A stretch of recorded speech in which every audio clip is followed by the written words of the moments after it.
शांति। Good morning.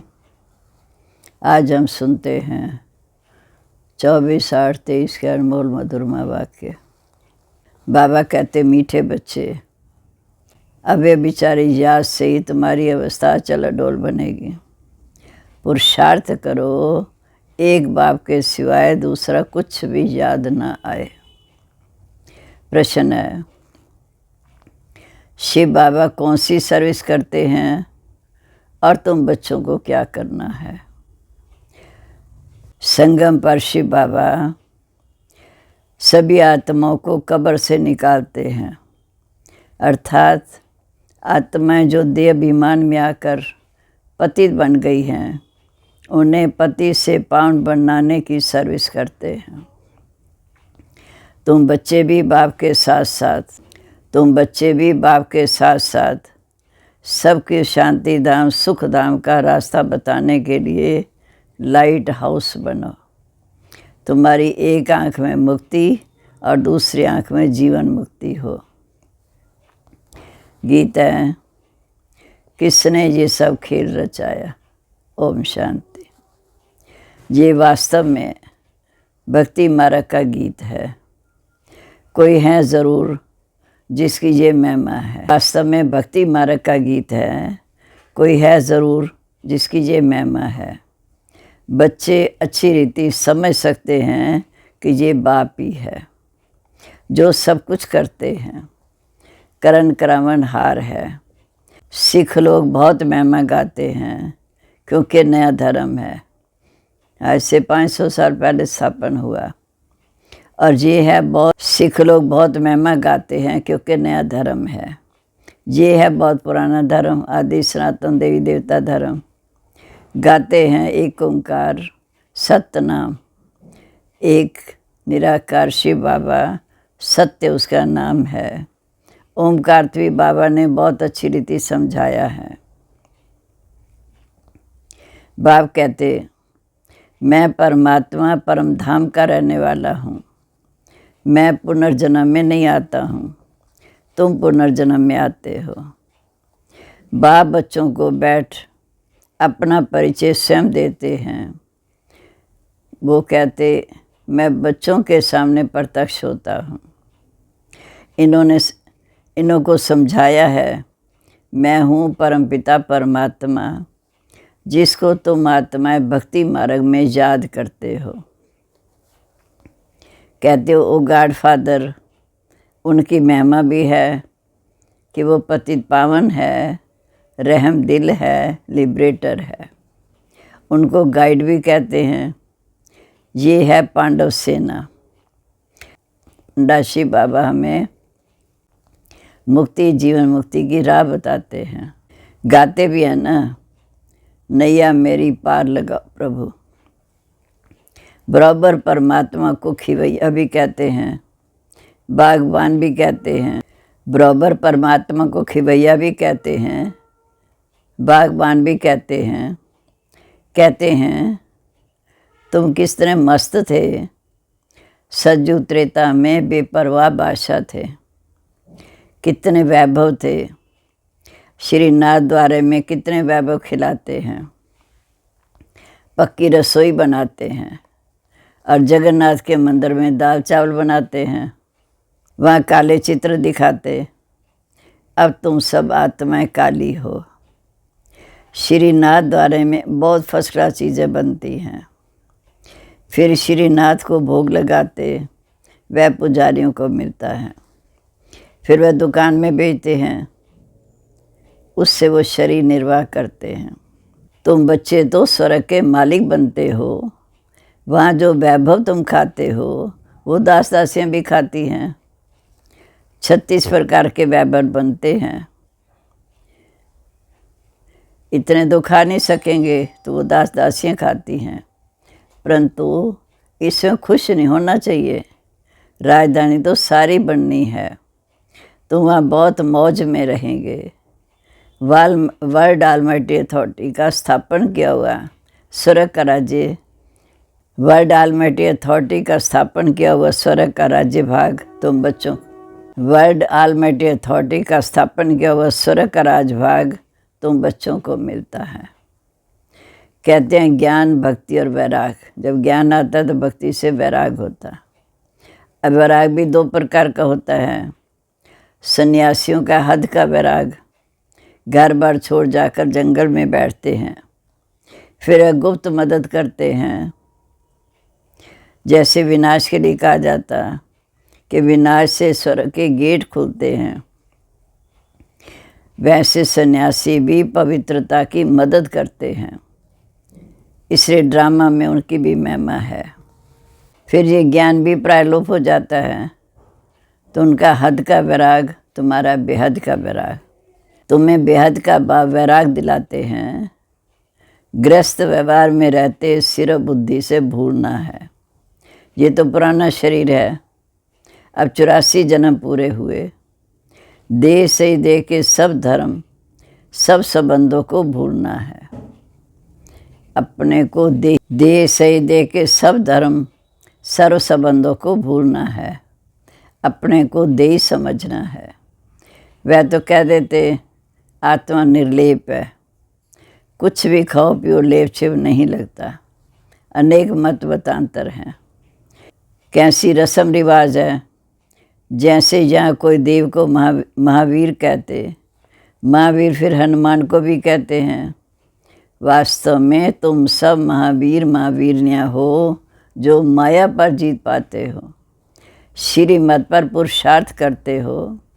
तुमको अवस्था अपनी ऐसी रखनी है जैसे अंगद को रावण हिला नहीं सका। तो महावीरों को भी भल कितना भी माया का तूफान लगे, परंतु हिलना नहीं। वह अवस्था अभी नहीं होगी, पिछाड़ी में ऐसी अवस्था होनी है।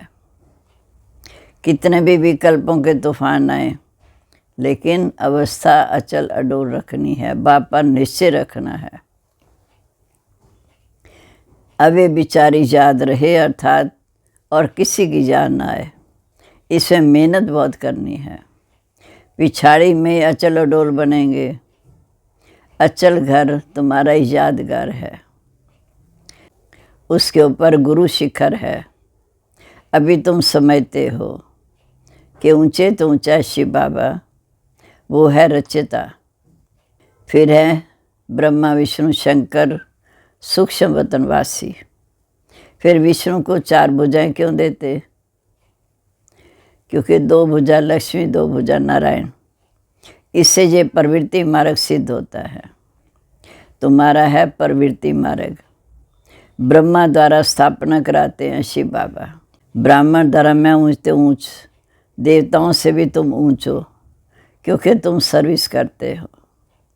दैवी धर्म की स्थापना कर, फिर तुम ही जाकर विश्व के मालिक बनते हो।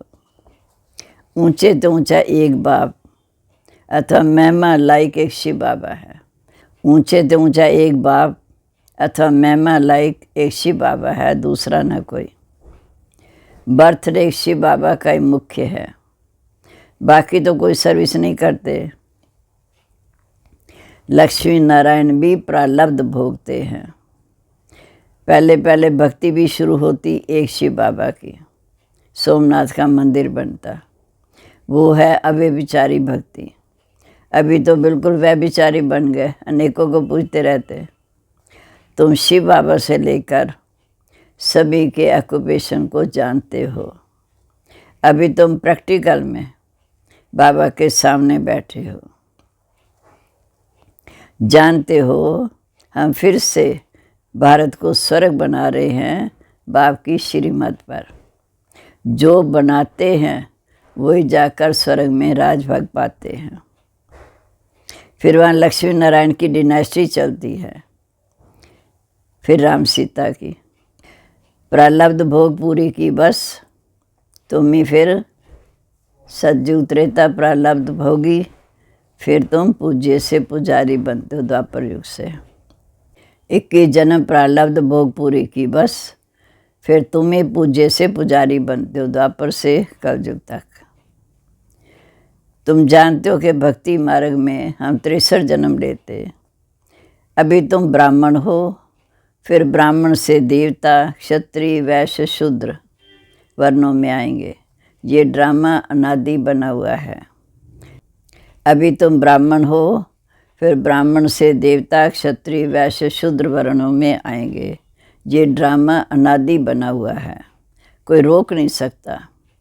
बजोली खेली जाती है, तीर्थों पर बजोली खेलते हैं ना। आगे बजोली का बड़ा प्रभाव था, अभी तो अनेकानेक मतें निकल पड़ी।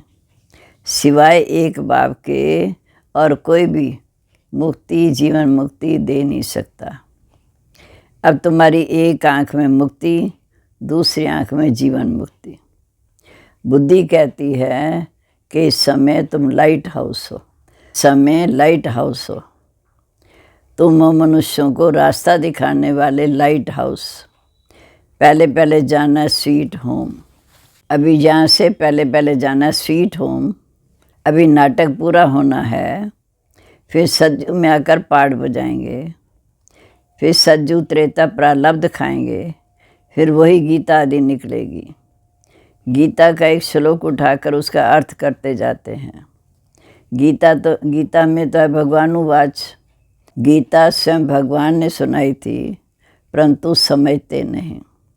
बाप कहते, मैंने शास्त्रों से नहीं मिलता हूँ, जब भक्ति पूरी होती है तब मैं आता हूँ। ज्ञान है दिन, भक्ति है रात। आधा कल्प है रावण का राज्य, रावण देखने में नहीं आता है। आधा कल्प है रावण का राज्य, रावण देखने में नहीं आता है। बुद्धि से समझ सकते हैं कि इसमें काम का भूत है या क्रोध का भूत है। ये अशुद्ध अक्षर सतयुग में नहीं आएंगे। गीता में तो है भगवानुवाच। गीता भगवान ने सुनाई थी, परंतु समझते नहीं। बाप कहते, मैं इन शास्त्रों से नहीं मिलता हूँ, जब भक्ति पूरी होती है तब मैं आता हूँ, अर्थात कलयुग अंत सतयुग आदि के बीच में आता हूँ। ज्ञान है दिन, भक्ति है रात। आधा कल्प है रावण का राज्य, रावण देखने में नहीं आता। बुद्धि से समझ सकते हैं कि इनमें काम का भूत है या क्रोध का भूत है। ये अशुद्ध अक्षर सतयुग में नहीं होते। जहाँ एक दो को गाली भी देते रहते, ये सब बातें सतयुग में नहीं होंगी। अब तुम समझते हो, बाप है पतित पावन, स्वर्ग का रचयिता। स्वर्ग रचकर फिर अपने को छिपा देते, अर्थात वानप्रस्थ अवस्था में बैठ जाते। इनको कोई भी जान नहीं सकता। लक्ष्मी नारायण को सतयुग में इतनी ऊंची रजाई कैसे मिली? कलयुग में तो है नहीं। कैसे वो रजाई पाते हैं, ये अब तुम बच्चे समझ सकते हो। बच्चों को बाप से अच्छी रीति पढ़कर फिर औरों को पढ़ाना है। बाकी सभी बच्चों को कहते हैं, तुम मेरे सिक्के लदे बच्चे, ओ मेरे सालिग्रामो, मैं शरीर में आकर तुमको समझाता हूँ। इस समय मैंने ब्रह्मा तन का आधार लिया। ब्रह्मा से ब्राह्मण पैदा होते, ब्रह्मा से ब्राह्मण पैदा होते हैं, फिर पुरुषार्थ कर सतयुग में उच्च पद के अधिकारी बनते हैं।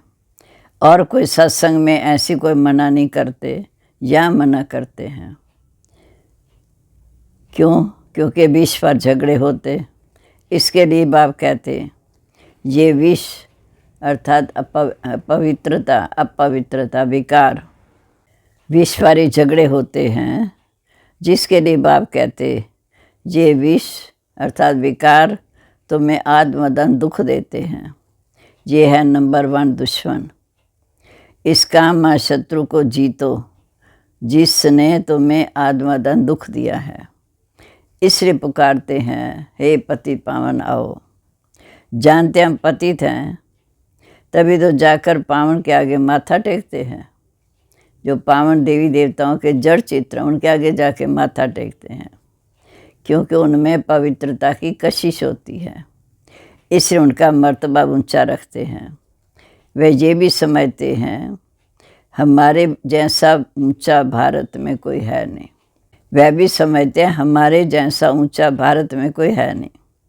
उन्हों को भी तुम शक्तियों के बाण मारे। भीष्म पितामह आदि को तुम शक्तियों नहीं बाण मारे। ये है ज्ञान के बाण। तुम हो ब्रह्मा कुमारियाँ, फिर वो कह देते ब्रह्म कुमारियाँ, कहते हैं ब्रह्म की संतान। बाप कहते हैं ये उनका भ्रम है।